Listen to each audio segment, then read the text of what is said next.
Olá, sejam todos bem-vindos ao 14º Podcast, o podcast do Spotify e agora também no YouTube. E hoje, para contar com esse episódio, temos então patrocínio da Divina Terra e Luviv e também o apoio da Active Tape. Hoje com dois convidados super especiais, a Ariana Ribeiro e o Henrique Teles. Obrigada por virem.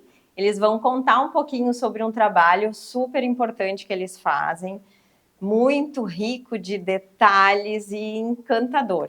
Eu estou louca para saber como é que eles vão desenvolver tanto assunto em pouco tempo. Então, primeiramente, quero agradecer aqui pela oportunidade de estar aqui com meu colega e parceiro que a gente desenvolve uma atividade tão maravilhosa, porque através dessa área que a gente atua, né, que é a bucomaxilofacial, nos traz grandes reconhecimentos através da nossa arte de desenvolver e também diagnosticar e tratar esses pacientes.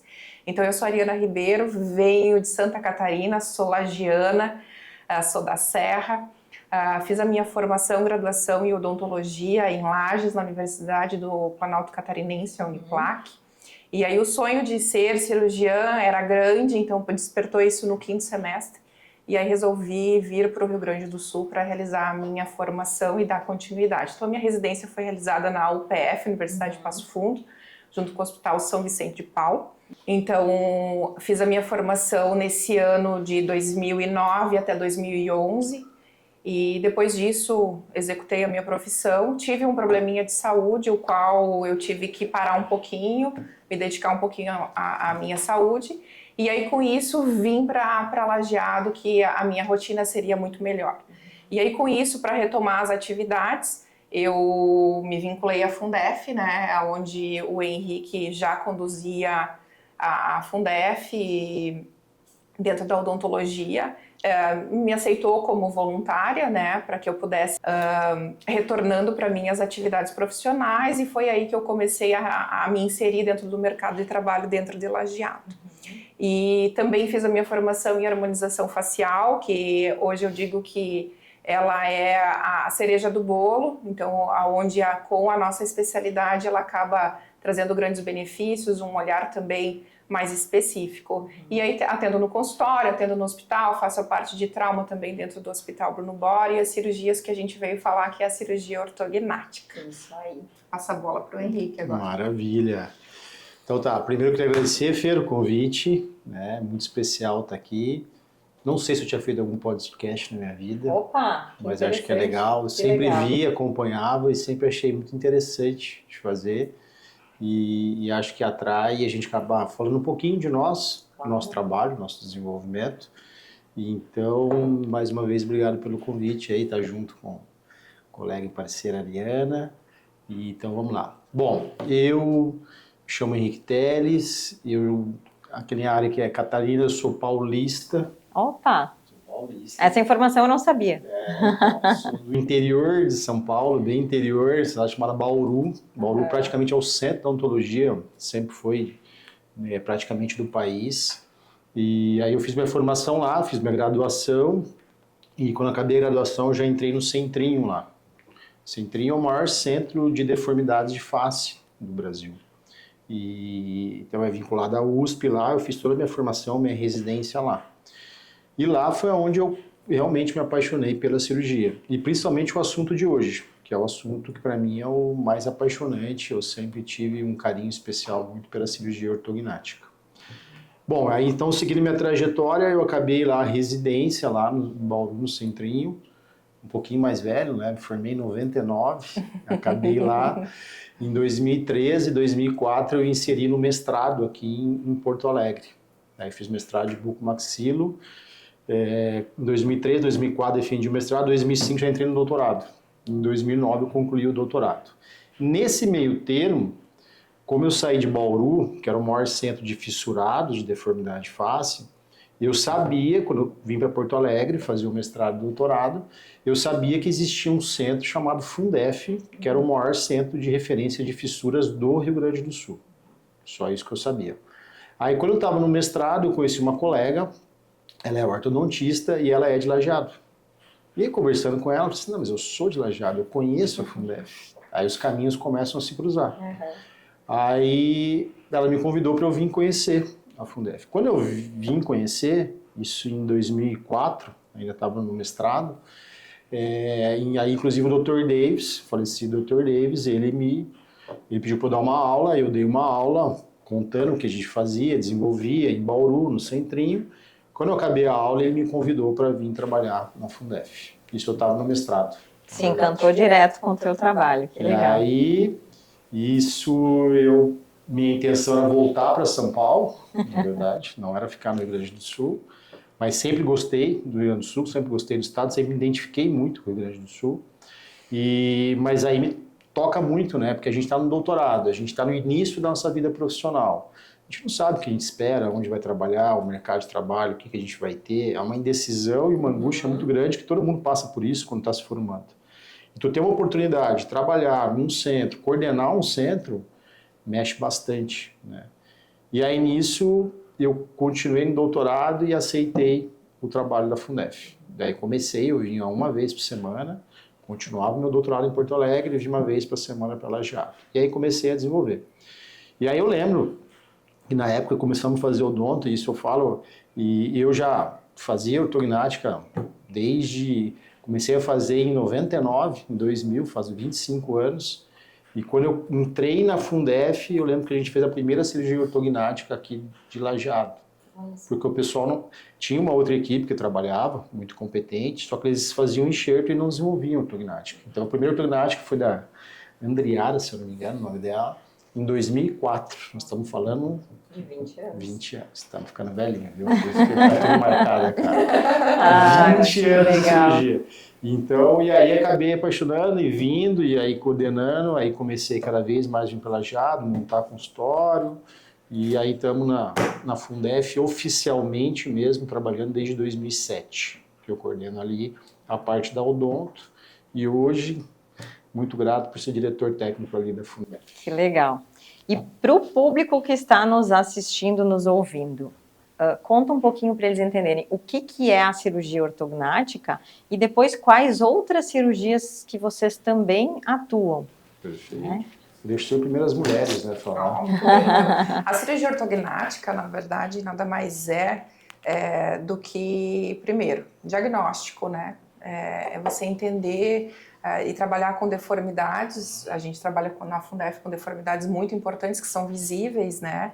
Então, assim, qualquer pessoa vai olhar e vai identificar. Então, a cirurgia ortognática para nós é olhar um paciente que vem até nós com queixas que aparecem desde o ronco, apneia, queixas mastigatórias, disfunções temporomandibulares, que é a ATM.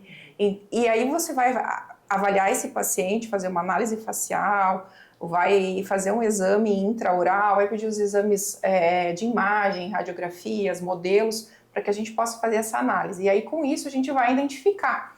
Identificando essa deformidade, a gente entra com a proposta da cirurgia ortognática, que nada mais é identificar onde a gente tem uma alteração, seja ela de maxila ou mandíbula, ou até mesmo associado, né, combinada com maxila e mandíbula, e onde há necessidade ou de avançar essa maxila, ou retruir ela, ou intruir mandíbula também, avançar ou retruí-la. Às vezes nós temos deformidades extremamente importantes, que uma delas é uma paciente que nós dividimos, né, que você segue com atendimento com a fisioterapia, que também é de extrema importância para nós, nos ajuda e dá seguimento, porque ela é multidisciplinar, esses Sim. pacientes têm a necessidade de serem abordados em todas as áreas, né, e onde uma deformidade de mandíbula extrema, onde qualquer pessoa olha e vê que tem algo errado e que vem em busca desse tratamento, né? E às vezes demora para esses pacientes chegarem até nós,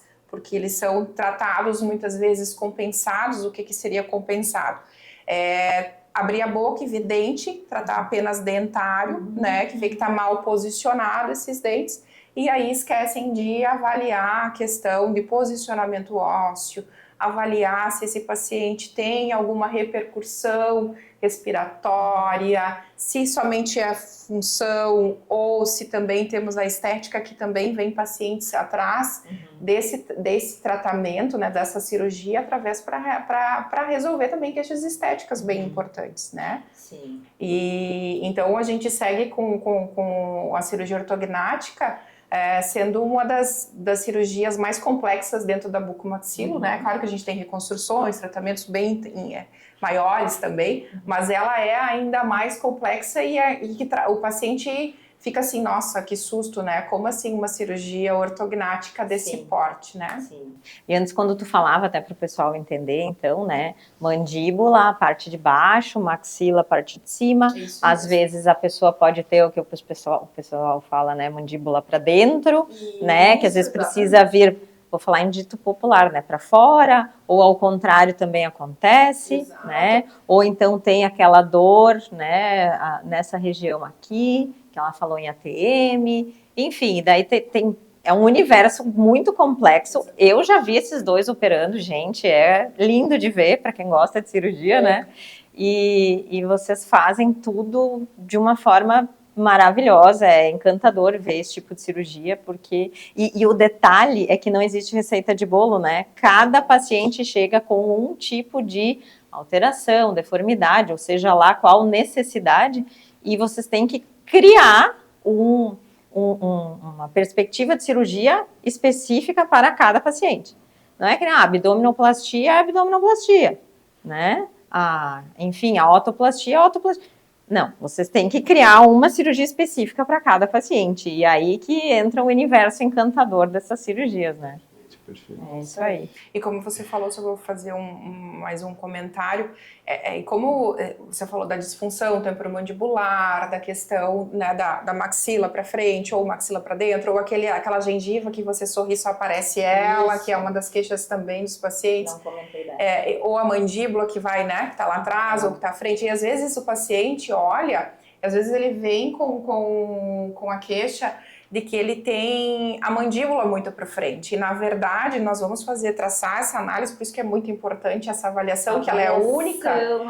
E onde nós visualizamos que, na verdade, o problema dele não está na mandíbula, mas inicialmente ele vem nos procurando por achar que a mandíbula dele está fora do padrão. E, na verdade, quem está fora do padrão, muitas vezes, é a maxila, que é a parte superior. Então, isso é muito importante, orientar, enfim, mostrar para esses pacientes. Então, o Henrique faz muito essas avaliações também, mostrando para o paciente, a gente tem no computador, mostra para eles, para os pacientes, como que isso acontece, como que é feito o diagnóstico, de como é feita essa análise, que é muito pessoal, cada paciente é único, não adianta querer seguir. É claro que a gente segue, né, alguns passos muito importantes, porque se a gente deixar de fazer esses passos, a gente perde muita informação. E aí também a gente pode cair em erros muito importantes, que então a gente tem que seguir. Mas dentro dessa sequência, cada paciente é único, né? Então cada paciente vai ter sua particularidade, aquela deficiência e também aquela deformidade, que a gente vê que aquela mandíbula tá torta, que a gente vê que aquele queixo tá virado lá para a esquerda ou para a direita. Antes, quando eu falei, era só num plano, né? Mas existem outros planos, né? Exato. Então, o paciente é avaliado no 360, tanto que os exames também são feitos dessa forma, né? Eu acho que é importante a gente entender a evolução. Eu acho que aí a gente consegue sintetizar bastante coisa. Porque, eu falo isso porque desde, então antes de 2000, o que era a ortognática? A ortognática era aquele paciente que ia fazer aparelho, tratamento ortodôntico, aparelho simplesmente, só que não conseguia corrigir com o aparelho. Então, a partir do momento que ele tem uma classe 3, muito à frente, ou uma classe 2, queixo lá para trás, o ortodontista não conseguia corrigir aquela deformidade só com a ortodontia. A partir disso, lançava-se mão da cirurgia. Eu não dou conta, meu limite é até aqui. Aí eu vou para a cirurgia ortognática. E aí sim, você via que tinha uma discrepância, um aumento exagerado da mandíbula, uma mandíbula desviada, uma maxila, que é os dentes de cima para baixo ou para cima. Enfim, aí acabava se identificando e diagnosticando através dos exames que tinha uma formação e uma deformidade de face. Então a cirurgia ortognática sempre foi uma cirurgia funcional. O primeiro aspecto dela, ela é funcional. Ela tem que devolver o quê? A mordida, a oclusão, a reabilitação. Tá? Só que se tu me perguntar hoje, Fer, quantos pacientes chegam no teu consultório e querem função? Quantos que você consegue vencer? 90% que é estética. Então a ortognática, ela veio sendo desmistificada muito. Tá? Hoje, a maioria das pessoas procuram ortognática porque elas têm alguma queixa estética. Então a pessoa que vai para o lado, ela vai no espelho, ela olha, meu queixinho é muito para trás, eu queria ter um queixo. Ou meu queixo é muito para frente, eu tenho uma face mais masculinizada, eu queria uma face mais delicada. Tá? E aí isso começou muito, hoje tem uma busca muito grande pela estética. Mas lembrando que a cirurgia ortognática, o principal objetivo, ele é funcional. Tanto é que hoje contempla em planos de saúde a ortognática. Se fosse uma puramente estética, ela não teria cobertura de plano de saúde. Ela tem cobertura de plano de saúde. Né? Só que então hoje se busca muito a estética. Então, para a gente resumir, a gente entender quais são os pacientes que têm indicação. Pacientes que têm queixa, que chegam no teu consultório, que ele não gosta, que ele tem alguma área da tua face, seja ela desviada, seja ela para frente, seja mandíbula para frente ou para trás, que ele não gosta, que ele tem queixa. É claro que isso vai implicar funcionalmente. Eu posso ter dor articular, eu posso ter apneia do sono, que é a pessoa que ronca. Nós estávamos conversando hoje aqui com o nosso cinegrafista, posso dizer assim, que ronca, que é uma das maiores indicações. A pessoa tem a mandíbula lá para trás, quando ela deita, ela vai o quê? Jogar a língua para trás e vai obstruir. Então a cirurgia, ela acaba tendo um principal impacto, principal indicação, principal busca do paciente é a estética. Só que a estética, ela implica em muita parte funcional, seja respiratória, seja de melhor qualidade de vida, de oclusão, de mastigação. Então, esses pacientes que são indicados, são os pacientes que se incomodam, que ele tem queixa, que ele olha no espelho e ele não está feliz com a sua estética. E a ortognática, por isso que ela é apaixonante, porque ela proporciona melhor função, melhor qualidade de vida e também melhor estética. Ok.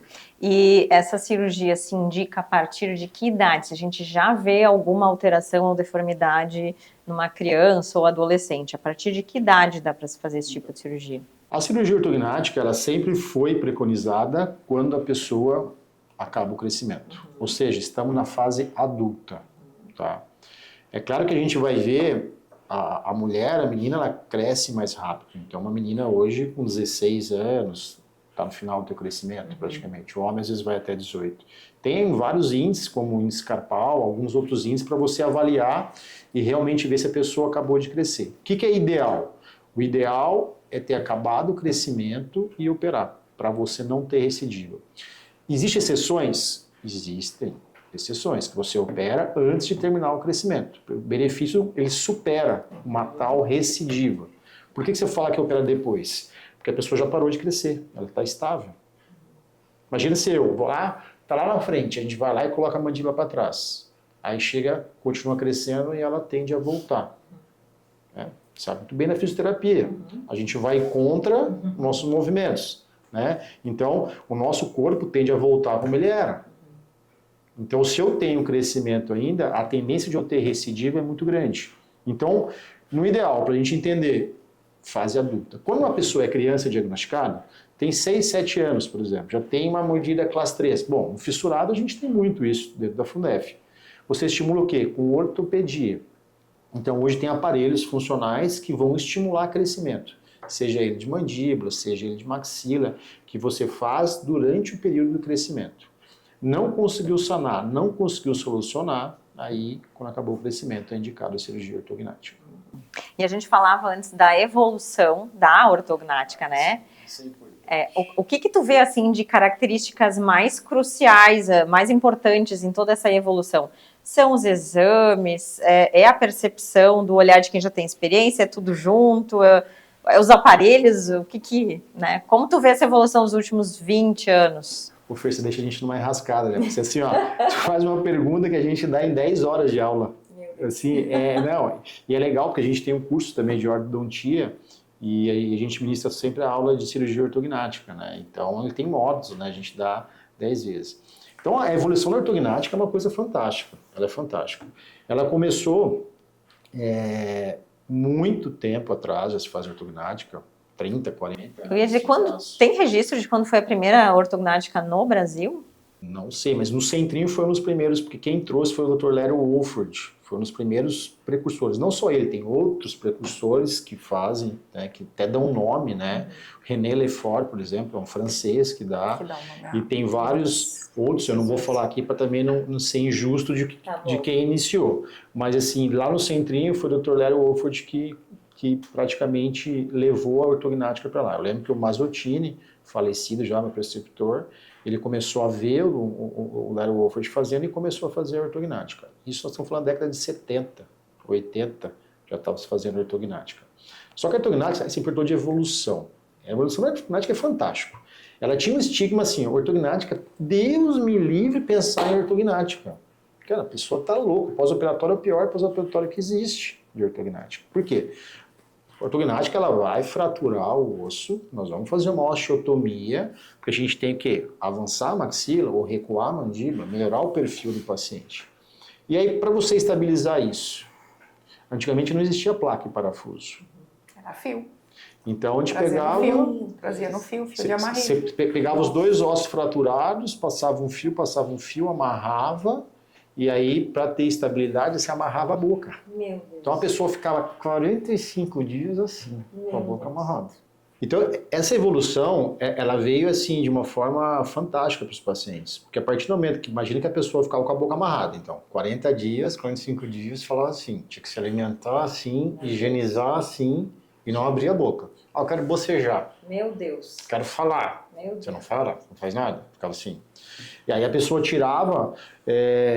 Quando abria o bloqueio, porque ela ficava amarrada, você pegava a parelha, você amarrava ela e ficava ali, não tinha como fazer. Né?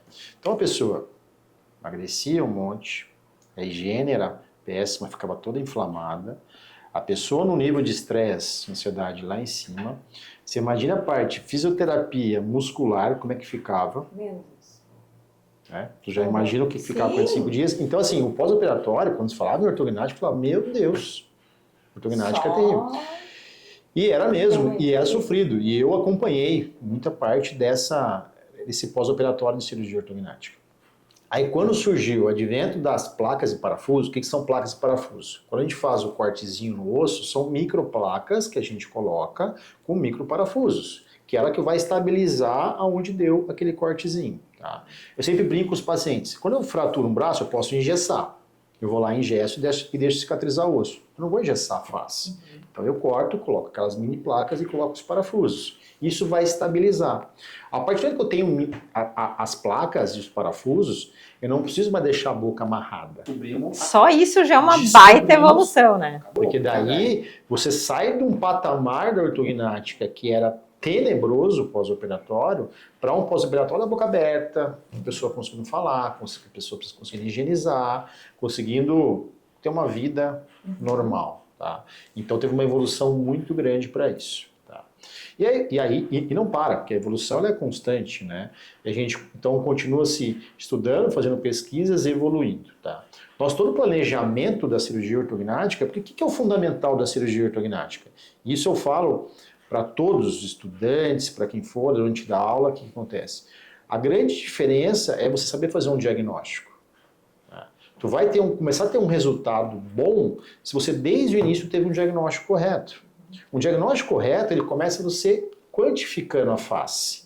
Então eu preciso quantificar. Eu preciso jogar minha maxila ou minha mandíbula, tá para frente, mas o quanto que tá para frente? Eu preciso quantificar, colocar números nisso. A partir que eu coloco números nisso, eu consigo entender que eu preciso recuar 4, 5 milímetros, ou avançar a maxila 5, 6 milímetros. Enfim, eu consigo ter um diagnóstico e aí sim ter um planejamento correto. O primeiro passo é esse. Aí eu falo para os alunos, muitos alunos aprendem, fazem a residência, saem fazendo ortognática. Maravilha! E hoje a gente tem um advento muito grande no planejamento, que é o planejamento virtual. Que antes não existia, a gente planejava como? Eu até hoje, na Fundef, a Ari sabe muito bem. A Ari quando começou, quando foi? 2015, 2016. Eu falava para a Ari pegava, eu fazia os planejamentos, ela ficava ali, eu falei, Ari, pega um e planeja ali que tu vai começando cada vez mais. Porque o planejamento, aquele planejamento convencional, ele é fundamental. Então hoje as pessoas fazem um planejamento virtual. Fantástico. Só que se eu não tenho aquela curva de aprendizagem, Não é porque eu tenho hoje virtual que eu vou conseguir ter um resultado bom. Então a ortognática, ela continua evoluindo. Ela vai desde um diagnóstico correto, que são medidas e análise facial, até a gente fazer um planejamento correto, que aí veio uma evolução muito grande agora para o planejamento virtual, porque a gente faz o que a gente sempre fez no planejamento convencional, a gente faz no virtual, só que o virtual é mais preciso. Eu não consigo competir com o computador se meu olho é mais preciso ou um software é mais preciso. O software é muito mais preciso. Então, qualquer desvio que eu tenho lá, trignatismo, desvio de mandíbula para lá ou para frente, eu consigo ser mais preciso com o software. Então, hoje a gente usa o Dolphin. Então, nós realizamos nosso planejamento hoje virtual. Então, nós temos mais precisão, mais acurácia.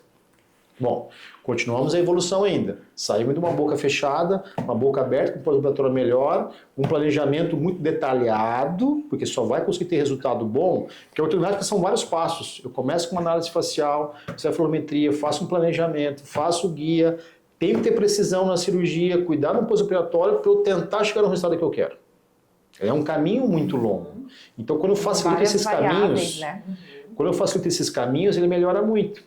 Então, com o planejamento virtual, ele me vem da precisão, tá? Claro que daí eu preciso ter uma equipe treinada que faça a ortognática para a gente ter estabilidade. Então, a evolução foi muito grande com o planejamento virtual. E com isso também, começamos a ter osteotomias menores, chamadas de minimamente invasivas, tá? Que essa, eu posso dizer que é a última evolução que a gente tem, tá?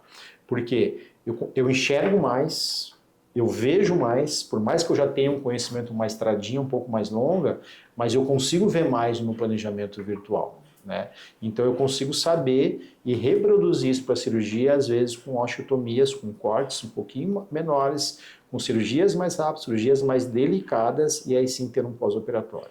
Então isso eu falei desde o início, quando iniciou, até quando a gente opera, tá? Então a evolução ela é enorme e eu continuo dizendo, quem está começando, é até bom fazer uns analógicos para aprender, tá? Para depois chegar e realmente fazer no virtual.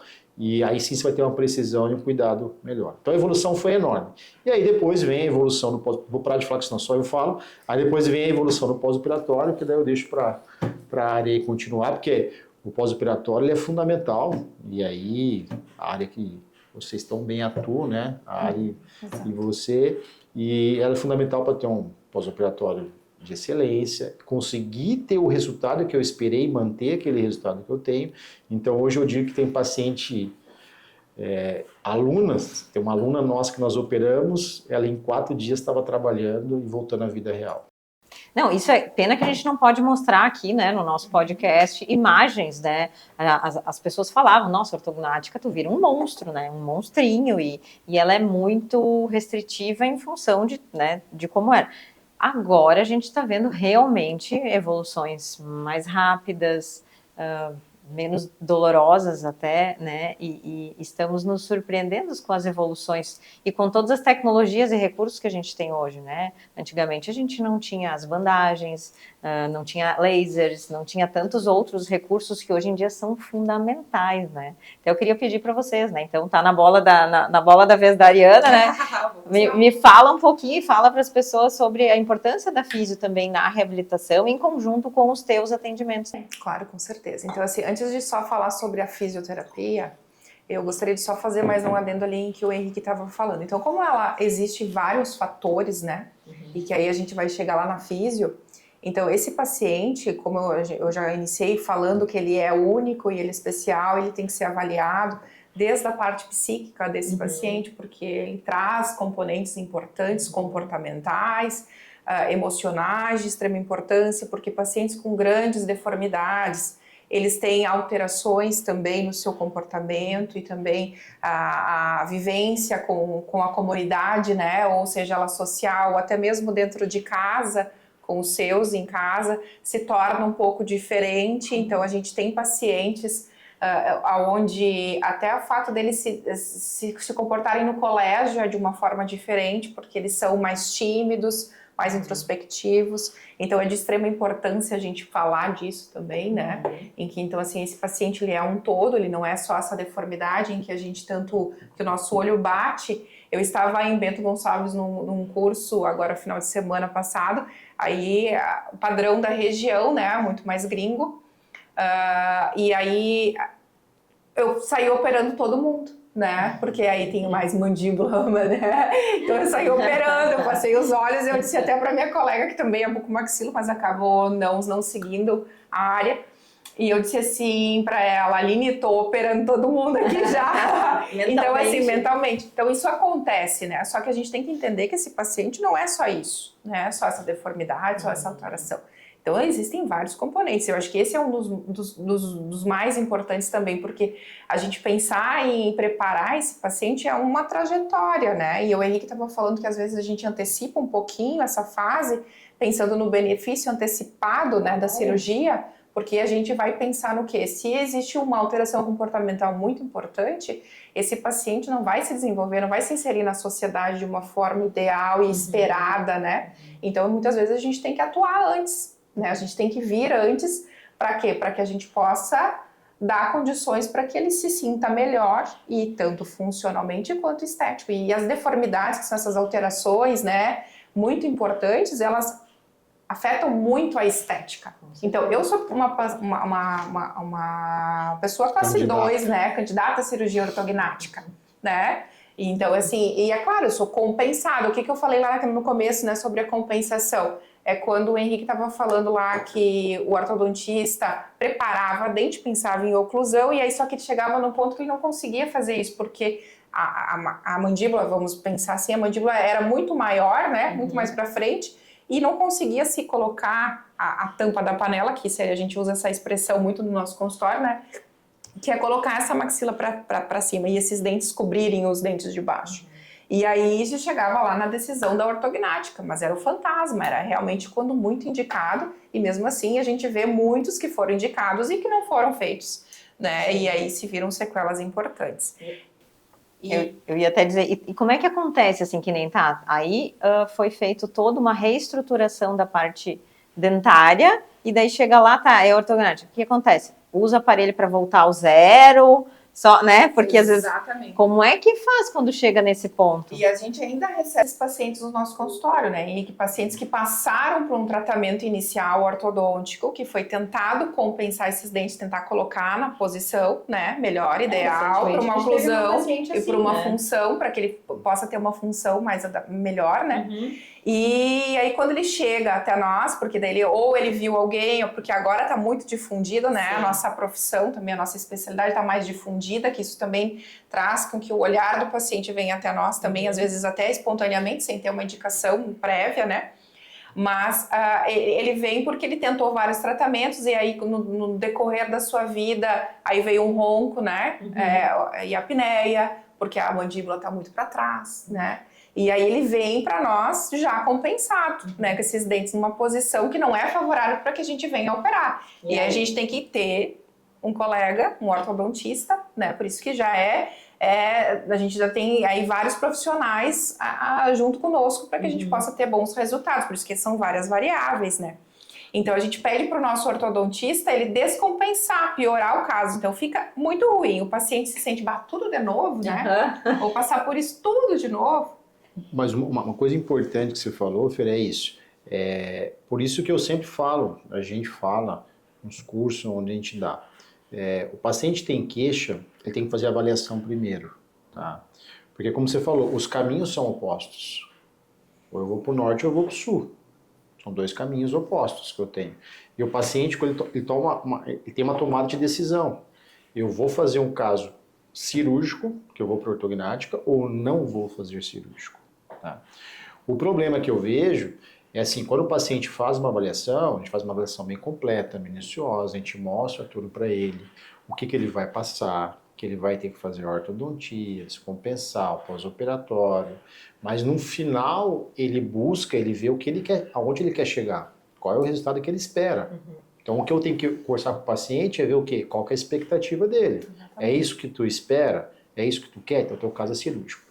Então o que eu falo às vezes para os ortodontistas? encaminhe para a nossa avaliação. Independente que você viu que o caso é cirúrgico ou não, é que nem eu. A gente tem um olho treinado, a gente trabalha com isso há muito tempo. Como eu falo, é a nossa paixão. Agora, não sou eu que tenho que definir se você vai operar ou não. Eu não vou obrigar ninguém a operar, longe de mim. Agora, eu tenho que oferecer e mostrar para ele, né, se é isso que ele tem angústia, quais resultados que ele pode ter. E aí ele tem que tomar a decisão. E aí ele segue para o norte ou para o sul, para onde ele quiser. O problema é quando o paciente não é comunicado, não é avisado, não é feita uma avaliação. Ou é mal avaliado. Ou é mal avaliado, e aí segue por um caminho, e esse caminho ele vai percorrer às vezes 1 ano, 2 anos, 3 anos, 4 anos, e aí ele chega lá e fala, mas não é isso que eu quero. Aí eu tenho que dar ré, virar e voltar, muitas vezes, o caminho e todo de novo. Então esse é o problema que você falou. Aí quando o paciente chega, não, é que ele tem que ser orientado. E eu falo para os ortodontistas, que são os que colocam o aparelho, né? Eu falo assim, vai lá, consulta o teu paciente. Se tu vê que o caso é cirúrgico, por lá, primeira opção, cirurgia ortognática. Ele não é obrigado a fazer. Ele vai conversar com nós, ele vai chegar a fazer uma avaliação, eu vou explicar tudo para ele. Ele falou, não, mas eu não quero. Beleza, segunda opção, tratamento compensatório. Mas o paciente está ciente disso.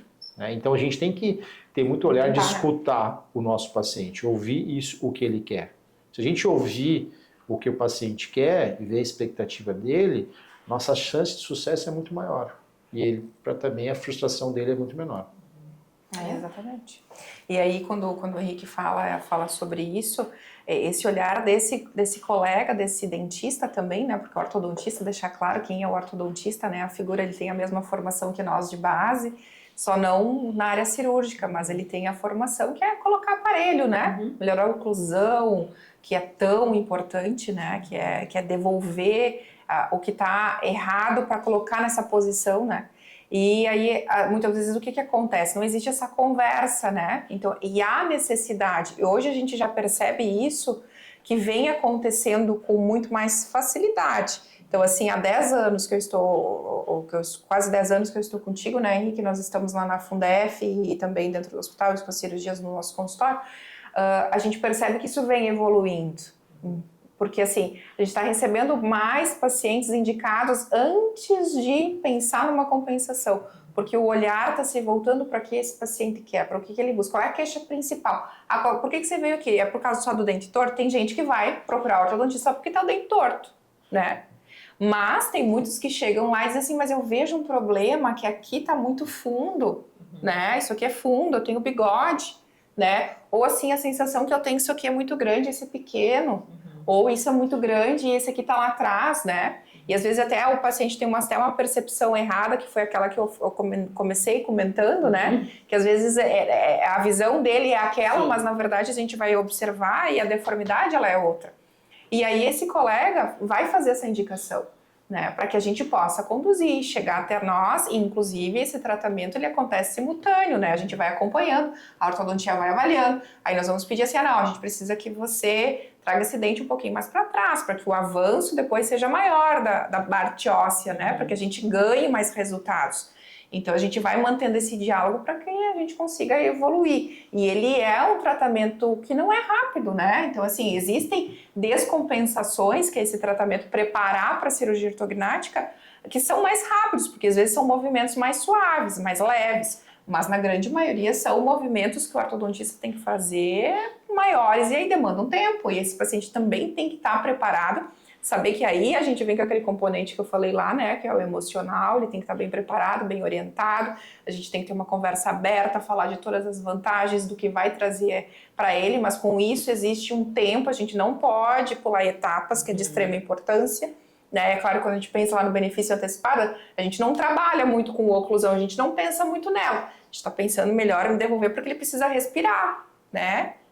Ele precisa não estar com a face muito torta porque ele sofre o bullying lá no colégio. Então a gente vai ter que antecipar isso e depois o ortodontista vai trabalhar e vai colocar na posição esses dentes. Mas a gente vai fazer um estudo, né, prévio dessa face, mensurar que existem padrões, né, como o Henrique falou, das mensurações tanto de face, quanto até mesmo dentárias, de posições ideais que um dente tem que estar para funcionalmente esse paciente desempenhar as suas funções mastigatórias, que são de extrema importância, para que ele possa se desenvolver bem.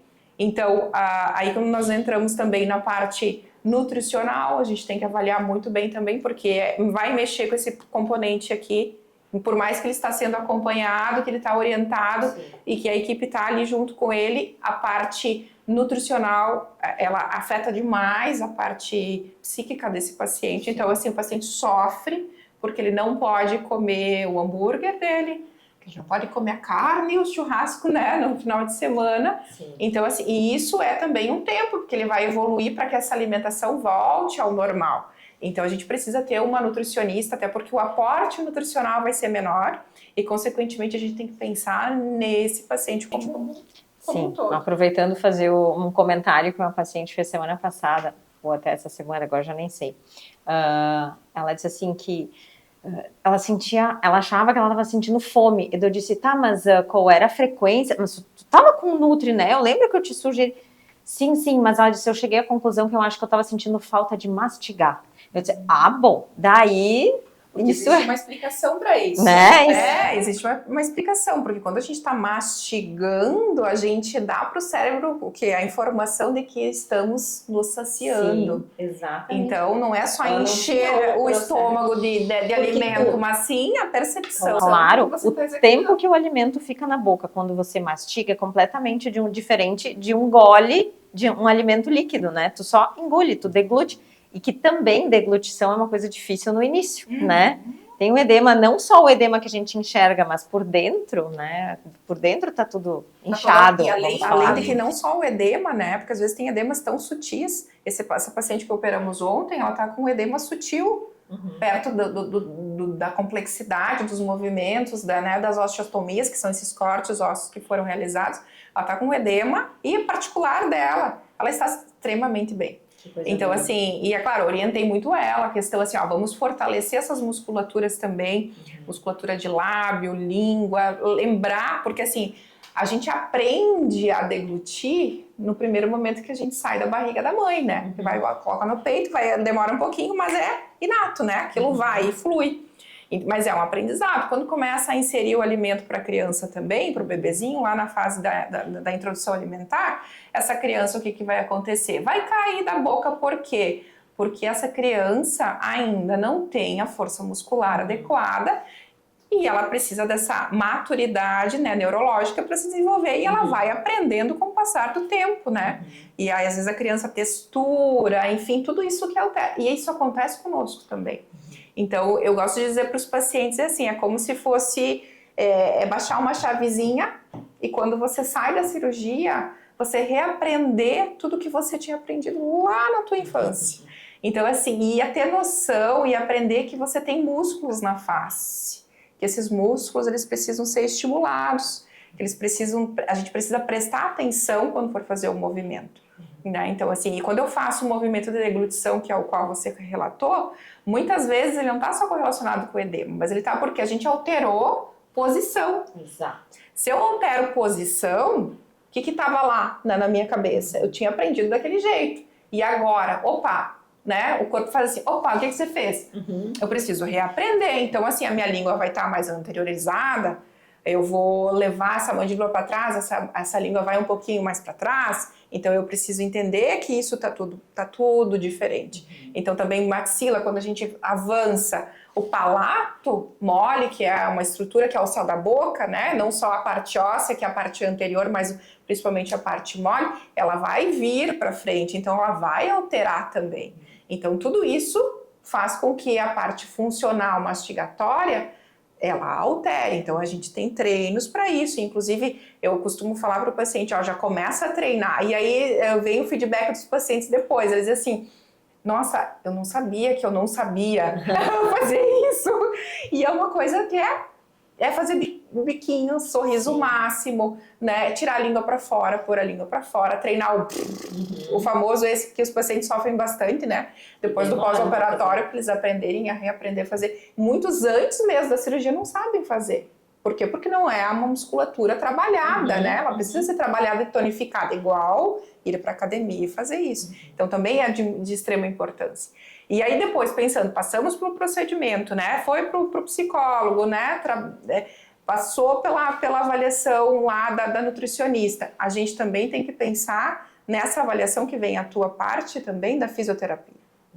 Então, que ela é de extrema importância para quê? Para que a gente faça esse trabalho de tonificar essa musculatura, de reposicionar, de drenagem, diminuição de edema, para que se eu tenho menos edema, eu tenho menos dor, menos desconforto, aí melhora a questão de deglutição, que é engolir o alimento, que me facilita. Então, todo esse controle que a gente faz, associado a essas outras áreas, nos traz também conforto e a gente fica mais amparado, porque a gente sabe que o nosso tratamento vai ter um sucesso. Né? Então, por isso que é de extrema importância. E aí passou pelo procedimento, né? Então, passou pelo procedimento, a gente entra ali com a laser terapia, que eu sou apaixonada por ela, porque ela transforma e realmente ela traz, a gente tem menos parestesia, que é aquele formigamento, que é uma das coisas que o paciente tem que estar ciente que vai acontecer, né? Porque a gente faz movimentos, então a gente tem musculatura, a gente tem inervação, que são responsáveis por essa sensibilidade, e que elas podem ser transitórias ou até mesmo temporárias, né? E elas podem sim ser permanentes, mas quando a gente entra com tudo isso junto, é mais previsível que esse paciente fique com pouquíssimo ou quase nada, né? Que é ou até zerado. Então, isso acontece. Por quê? Porque a gente entra com a laser terapia, entra com a físio funcional, que vai trazer para ele conforto, benefícios, para quê? Visando que é como essa nossa paciente, né, e aluna que foi feita a cirurgia, que ela estava trabalhando em um curto tempo, né? Porque assim, e surpreendentemente, por quê? Porque ela estava nesse processo e a gente estava com a segurança de que estava tudo estável, que a gente fez um tratamento, fez o diagnóstico, conduziu a cirurgia de forma adequada, previsível, e aí segue-se com esse acompanhamento e dando sequência. Então hoje a gente tem a laser terapia, temos a bandagem que você realiza, né, que é com o tape, que, né, o paciente até fica assim, mas eu vou ficar com isso? Depois quando tirar, você vai tirar mesmo? Porque ele se sente até mais seguro com ele, né, porque o edema fica ali, a gente consegue controlar. Então é de extrema importância, né, tudo isso, todos esses passos são muito importantes. Então eu também sigo com esse paciente mais próximo comigo, vejo ele muito mais frequente dentro do consultório, para que a gente possa dar segurança para ele. Então, quando a gente pega esse paciente pela mão, ele se sente mais seguro. E ele também vai conseguir, que eu acho que é muito mais importante, é dizer assim, poxa, o primeiro dia eles dizem assim, o que eu fui fazer, né? E eu já digo para eles, vai passar isso na cabeça. Não, capaz, não vai passar, porque eu tô seguro que vou fazer isso, porque eu tô esperando por muito tempo, né? Tem uns pacientes que até eles querem fazer para ontem, né? E às vezes a gente não tem nem agenda cirúrgica para isso. Mas eles querem, né?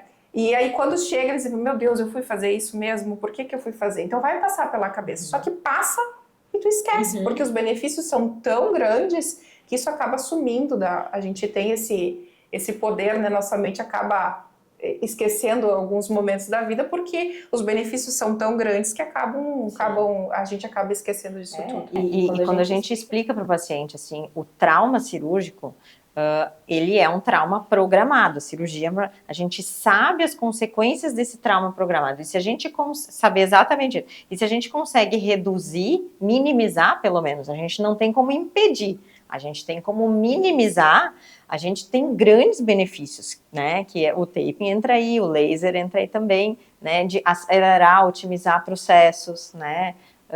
Então a gente sempre fala são uma cirurgia letiva, é um trauma programado. Sabendo exatamente o que vai acontecer, a gente tem como minimizar. E aí tá o pulo do gato, né? É fantástico tudo isso. Eu acho de extrema importância isso que tu falou, porque assim, quando a gente sabe que isso é programado, a gente sabe que vai ter uma alteração, como eu falei. Todos os pacientes saem de lá informados que vai ter uma parestesia, que é esse formigamento, que ele pode ser transitório, né? E pode ser permanente. Então ele já sabe que isso vai acontecer, por quê? Porque a gente sabe das técnicas cirúrgicas do que a gente está programando. Então a gente sabe o que vai acontecer, sabe que vai acontecer o edema, sabe que vai acontecer alteração e dificuldade para alimentação, depois só fica na alimentação líquida até ir para uma alimentação pastosa, né? E aí com tudo isso, o que a gente faz? Reduz todas essas etapas. Então pacientes que muitas vezes há quanto tempo? Nem tanto tempo assim, a gente para pensar sei lá, quando nós começamos, quando eu comecei na equipe, né, quando eu vim para cá, os pacientes demoravam muito mais para voltar a mastigar. E agora o que a gente percebe? Que isso está muito mais acelerado. Por quê? Porque a gente está otimizando, melhorando a cicatrização, neoformação óssea, ou seja, o osso está colando, está grudando, né? Porque além da placa, a gente também tem que deixar o corpo fazer esse processo, que a gente sabe que demora até 90 dias para a gente ter um osso mais forte, né? Mais robusto, que seja capaz de suportar essa força, né? Durante a mastigação, para que a gente possa liberar ele. E aí, com a laser terapia, a gente tem uma indução óssea muito mais rápida. Então, a gente consegue visualizar que a cicatrização óssea acontece muito mais acelerada e a gente consegue começar a retornar com essas funções e devolver para esse paciente o mais rápido para a sociedade, né, para suas funções, para sua casa, para suas atividades mais corriqueiras, até mesmo para voltar a trabalhar, né, em questão de fala, enfim, com todas as suas funções aí restabelecidas, que esse é o ideal, que é o que a gente busca, né? Que o paciente faça e saia feliz e satisfeito o mais rápido possível, tendo um tratamento que ele buscou e ele teve, né? E com, agora, mudando um pouquinho o foco, e com o aumento do número de pessoas fazendo vídeos, vocês não entendem que pode ter uma associação com maior autocrítica, as pessoas se enxergam mais, porque até então, nunca ninguém... Eu vejo que nós estamos passando por uma fase que as pessoas estão extremamente críticas, assim. Meu Deus, por que meu nariz não é assim? Por que meu queixo não é assim? Por que a minha maçã do rosto não é mais projetada? Até um tempo atrás, quando as pessoas não faziam tantos vídeos, né, com a câmera aqui perto, parecia que isso não era tão perceptível, ou, né, que as pessoas não percebiam isso com tanta frequência. Não sei se vocês veem que isso também pode ser uma influência. Sim, a exigência do paciente está cada vez maior. O nível de exigência, né? Inclusive em relação a isso, porque assim, tem a rede social, ela traz assim a comparação, né? Aí eu me comparo com aquele... Não, mas é assim, como é que ele fez esse vídeo, né? Tinha luz, não tinha luz, tem filtro, não tem filtro? E aí esses filtros também no Instagram, né? Fazem com que as crianças já comecem a usar e aí elas querem aquele nariz que tá lá no filtro. Fica fina, né? Projeta, deixa o lábio bem projetado. E, na verdade, isso não é. Então, faz essas alterações, que aí a gente tá lá naquele componente que eu falei lá inicial. E aí tem essas alterações dismórficas, né? Que eu me enxergo de um jeito, né? E, às vezes, não é aquilo que eu tô de fato, enxergando. E aí vem essa questão e essa busca desse paciente pela essa exigência. Porque eles imaginam que eu vou ter a pele de pêssego, né? Quando tem um filtro. E não é, né? E não é assim, eu não vou ter pele de bebê com 30. É claro, hoje daí eu falo da harmonização, que eu também atuo, a gente tem N materiais, N tratamentos que vão fazer com que o envelhecimento se torne mais programado, né? E aí esse paciente também ele vai ter o quê? Um envelhecimento aonde não vai ter tanta perda de substância, porque a gente fala aí de coxinha de gordura, que é quando que cai aqui, né? Que eu tava falando antes aqui do bigode chinês, que você falou da projeção, né? Que muitas vezes aí que a gente também trabalha muito, que é com a questão da ortognática, que ela vai posicionar isso aqui, porque às vezes tem pacientes que estão lá atrás. Por quê? Porque tem uma deficiência de maxila, né? Por quê? Porque essa maxila tá lá para trás. E aí essa busca vem com toda certeza, e eles vêm também mais até nós, e até porque, como corrigir, no Google, como corrigir a minha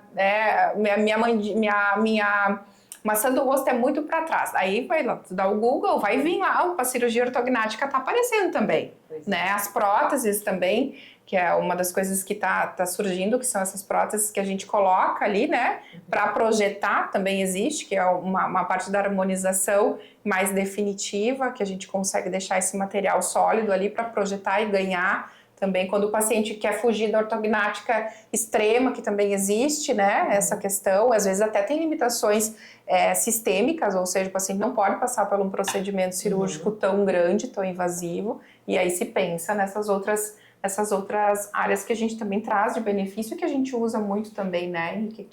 Na verdade, sim, eu acho que tudo difundido, quanto mais hoje, redes sociais, hoje é um mundo, né? O mundo acho que é mais virtual do que real hoje, né? As pessoas vivem mais no mundo virtual. E tudo que eu digo que evoluções, elas trazem coisas boas e coisas ruins. Né? São coisas benéficas e coisas não benéficas, né, que a gente vai ter. E é claro que a gente tem que saber aproveitar as tecnologias, as coisas que vêm para acrescentar, né? Então, por exemplo, quando a gente estava falando de evolução de ortognática, nós temos hoje várias associações hoje que a gente faz, né? Seja as próteses de face, que é a prótese de mento, prótese de malar, que a gente fala que é a própria ortognática, é uma harmonização definitiva. Ah, vamos fazer uma harmonização? Ah, hoje a gente faz uma cervicoplastia, porque a pessoa queixava da... Eu não gosto do termo lipo de papada, tá? Mas fazia cervicoplastia, hoje a gente faz no pós-ortognática para redefinir mandíbula, para conseguir colocar, ou faz uma harmonização mesmo, ou seja, ela definitiva ou temporária, até como meio de diagnóstico. Então hoje a gente tem um arsenal na nossa mão para a gente trabalhar, tá? Ao mesmo tempo que eu tenho um arsenal, a indústria é muito inteligente. Ela vai explorar as queixas dos pacientes. Hoje todo mundo não se vê mais, todo mundo não faz o vídeo, todo mundo não tem mais. Então a gente tem um arsenal. Qual é o problema? É o diagnóstico, é o conhecimento. Aonde eu vou usar a prótese? Quando eu vou fazer ortognática? Quando eu vou fazer uma harmonização? Quando eu vou fazer uma harmonização definitiva? Volta a bater na tecla da importância da avaliação e da boa projeção. Você não vai conseguir fugir. Exatamente. Aí você vê hoje o paciente muito em busca e às vezes chega lá no consultório, mas eu tenho queixa disso. Eu olho, não é para isso. Mas eu quero fazer uma bichectomia. Será que precisa? Vou fazer um... A harmonização veio muito para o full face, antes era tudo preenchimento, hoje está sendo mais um esvaziamento, deixando a face mais leve, uma face mais delicada, que é isso que a gente está buscando muito, fazendo nas limpas. Legal, eu acho que é um refinamento, é uma evolução da cirurgia ortognática. Então eu acho que o vídeo, ele traz muito, ele vê muito. Eu era da época que eu lembro, os meus preceptores, eles proibiam a gente bater foto para pós e colocar. A gente não fazia vídeo. Na época a gente colocava assim, quem fazia isso eram os maus profissionais, que precisavam buscar isso. Mudou. Hoje até eles fazem os vídeos. Está tudo legal, estamos acompanhando, tem que ser assim. Ao mesmo tempo que você tem o vídeo, você vê mais. Só que tudo que você tem hoje para explorar, se você não souber diagnosticar e usar aquilo da forma correta, você não vai ter sucesso. E o paciente cada vez vai buscar a perfeição, cada vez mais ele busca detalhe. Eu falo das ortognáticas. É impressionante, porque eu gosto de bater foto. Eu boto foto e mostro para o paciente. Tá? Aí depois eu mostro o pós. Aí você compara. Coloca na rede social. Que lindo que ficou, melhorou, ganhei projeção, ficou lindo. Aí ele começa a enxergar. Mas isso aqui eu não via. Mas isso aqui eu não via. Olha meu desvio. Sim. Eu gosto de bater a foto, deixar ela bem quietinha ali.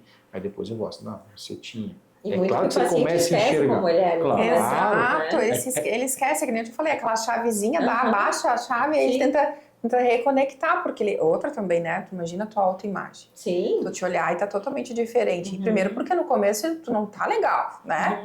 Tu não quer ficar assim, porque tem edema, enfim.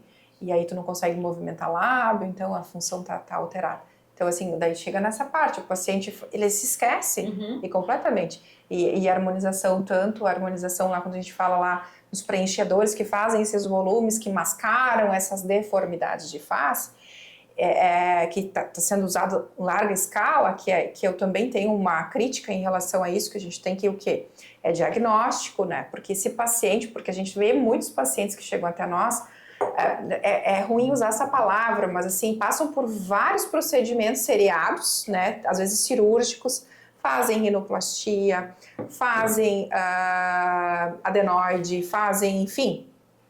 Quando o olhar nosso criterioso bate, a gente vê que, na verdade, aquilo tudo era por quê? Porque a face dele estava toda pro lado, e aquele desvio, na verdade, de septo ali que a gente via, na verdade não era aquele desvio de septo, na verdade é porque todo o complexo, toda a maxila e mandíbula estava mais para um lado. E aí quando tu reposiciona, tanto os nossos pacientes dizem assim, todo mundo diz que eu fiz nariz. Por quê? Porque a gente reposiciona. Então ele vai para a posição mais ideal e mais simétrica com a tua face.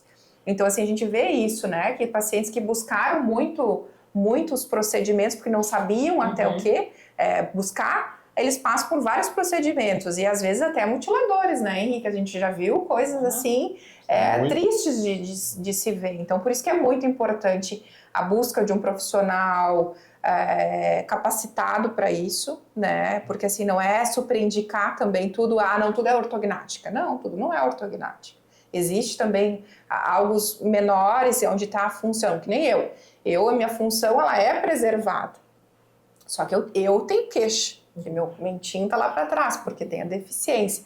Mas será que eu fazer esse procedimento vai me trazer tantos benefícios quanto às vezes só fazer de repente uma prótese de mento ou fazer um preenchedor nessa região para melhorar, para eu me sentir melhor, né? Porque até a gente percebe assim que os pacientes chegam de forma e posturas diferentes no consultório. O antes ele chega mais assim, e se ele tem uma deficiência às vezes de mandíbula, ele faz assim, ó, né? Ele já chega conversando contigo assim. Por quê? Porque respira melhor também, é funcional. O paciente que tem essa dificuldade para respirar, que a mandíbula tá lá atrás, ele projeta mais. E aquele paciente que tem a mandíbula muito para frente, ele faz assim. Então ele chega diferente, né? Quando a gente avalia, a gente diz assim, não, olha para frente, não olha nem para cima nem para baixo, porque ele tende a mascarar, porque é algo que incomoda ele e a gente compensa isso. Naturalmente a gente vem compensando. Então isso também muda a autoestima. E aí que a gente vê, chega ali, a gente vê nos vídeos, enfim, opa, mas eu podia ser mais assim, né? Então traz esse paciente também para nós, que isso acho que é muito importante, muito válido também. Mas é claro que a gente tem que aprender a dosar, né? E o paciente... Exatamente. E o paciente também tem que entender que existe o bom senso em tudo, né? Eu não posso ter aquele lábio de salsicha, que eu quero mais rápido, né? Não é assim. E também a questão mesmo da ortognática. Por que você não levou mais para frente? Porque não é aceitável. Não precisa. Né? Não precisa. É isso aí. Eu queria falar ainda sobre as cirurgias dos fissurados, as cirurgias de trauma que vocês recebem, né, vindo do pronto-socorro. Gente, nós vamos ter que fazer como é que se diz? Um compêndio. Fazer vários episódios, então, né? Pra gente poder gravar tudo isso. Então, a gente vai precisar de muito mais tempo agora, né? Nas próximas edições dos próximos podcasts de 2025, para continuar falando dos assuntos que eu ainda gostaria de continuar, mas aqui o nosso tempo está acabando. Temos todas as cirurgias de trauma, então, que eles fazem também de uma forma linda. Todas as fissuras, lábio leporino, e daí entra uma sequência, né, de deformidades. As próteses, né, que agora... As próteses faciais que tá entrando, que é outro nicho, da outro podcast. E o que mais eu tinha falado antes também? Eram 4? Gente, daí acabou, já estamos projetando 2026. Mas é que, como eu estava te falando, a gente trouxe a ortognática, mas tu viu o quanto a gente já vem trazendo, né? Linkando, porque assim, e claro, tem vezes que tu precisa associar uma, 2 técnicas, né? Então, às vezes eu preciso refinar, depois fez a ortognática, precisa refinar com o quê? Um ácido hialurônico, aonde? Para melhorar ali, melhorar aqui, a olheira, né? Aqueles pontos assim. Então, tudo isso são coisas que a gente vai precisar ter de arsenais. E esse paciente precisa tá ciente que existe tudo isso, né? Sim. Não é só a ortognática que trata tudo, mas também não é só ácido hialurônico e preenchedor que vai tratar, né? Não são milagres que vão acontecer. Sim. Então, são várias coisas que a gente pode usar no mesmo paciente, inclusive. Isso aí. Então, temos muito assunto, em breve, aguardem, nos próximos podcasts. Então, gostaria muito de agradecer, Ariana, a tua vinda, te agradecer, Henrique, muito obrigada, foi muito enriquecedor, e acho que a gente aprendeu bastante com tudo isso, né? Muito obrigada, então. Nós que agradecemos pela oportunidade de estar aqui falando contigo, também nossa colega, né? Tá conosco aí também, dividindo esses pacientes, então a gente é de extrema gratidão também por você conduzir e acolher esses nossos pacientes que a gente trata aí com muito carinho. Ai, que legal. E o convite para esse podcast a gente fez no meio da UTI, né? Porque os pacientes da ortognática, quando terminam a cirurgia, vão para a UTI. Então, lá dentro da UTI, um cenário completamente diferente, que eu fiz o convite para eles virem aqui conversar. Então, quero agradecer. Se eu puder, acho que mais um minutinho só para a gente encerrar, acho que é o capítulo ortognático, como a gente falou, podemos ficar aqui muito tempo falando, né? Mas eu acho que com tudo isso que a gente falou, advento da físio, advento de tudo, eu acho que hoje o paciente que quer fazer ortognática, você tem que deixar o processo dele mais leve. Acho que isso é a experiência dele mais tranquilo. Essa é a evolução que acontece hoje. Então a gente tem como a gente falou, só resumindo, tem a Nutri, tem a Fono, que é a fala, a Físio, tudo isso vai ser um arsenal para nós. A paciente está bem equilibrada nutricionalmente, no pré-operatório, no pós-operatório, vai fazer o quê? Ele tem uma experiência mais leve. Acho que essa é a busca e a evolução para a gente ter casos mais tranquilos. Tá certo, muito obrigada, então. E obrigado mais uma vez pelo convite. Obrigada. Imagina.